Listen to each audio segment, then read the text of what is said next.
Thanks, Chair, and appreciate the opportunity. And I'm glad that we've been able to have a productive meeting thus far. I would, however, like to hopefully take just a brief few minutes to move the motion that I gave notice of this past Friday, and I'll read that motion and move it here shortly. But I would simply say this in the context for this motion, and one of the conversations that I know my Conservative colleagues, and I would suggest as well, my colleagues from other parties are hearing in relation to the very, very live conversation about the carbon tax. And the reason why I am moving this motion today is because in just a few, about a week and a half, 12 or so days,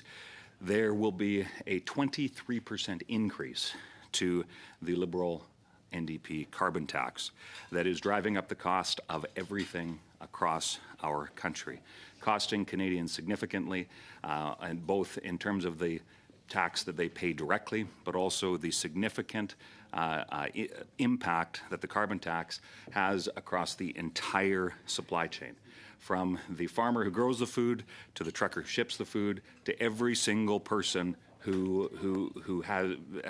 does almost anything in the economy, Chair, is impacted by the carbon tax. And what has been so frustrating, and I heard this, I did a series of town halls across my constituency and spoke to some folks across the country, including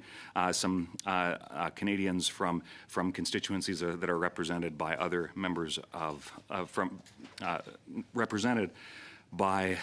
members from other political parties, is that the carbon tax truly is having a devastating impact on the ability for Canadians to make ends meet. And the specifics of the motion that I'm going to read into the record here shortly, in relation to that 23%, talks about some of the additional costs that Canadians ultimately pay for. And I think that's a key part of the discussion that I know we do not hear an acknowledgement from the government and those who support the carbon tax, but that is the specific costs associated with the carbon tax when it comes to the budgets of the RCMP and other police forces across the country. Mr. Chair, Canada is cold country. It was snowing here in Ottawa today. I know there's snow forecast in Alberta tonight and tomorrow, and while we certainly will enjoy and appreciate the moisture that snow brings,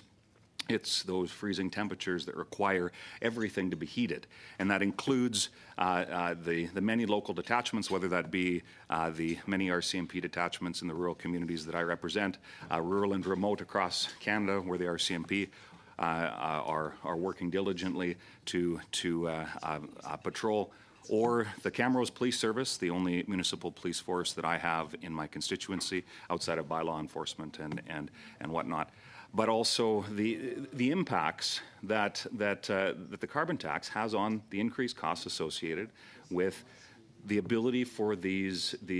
essential service in our country to do their work. That's not to mention as well,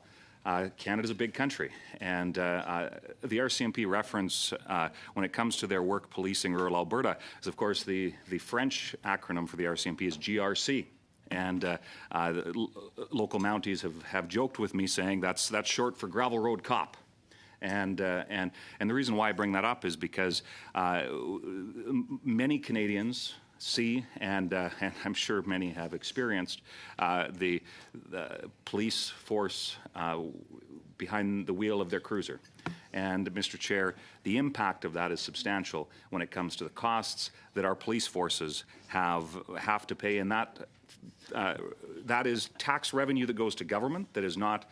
going to other public safety measures, and especially as crime and chaos seem to rule our streets, and I certainly heard a lot about that over the last number of weeks back in the constituency. But it also is that unwillingness for there to be an acknowledgement that this has an ultimate impact on the affordability of Canadians. So,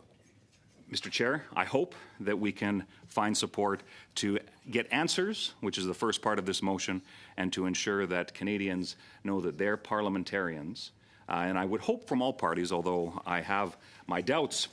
I would hope that we have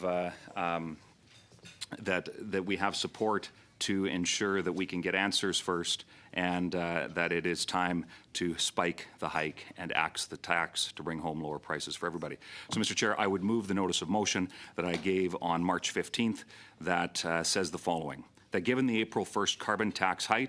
hike, and I would just mention this has been distributed to committee members in both official languages. The motion reads as follows: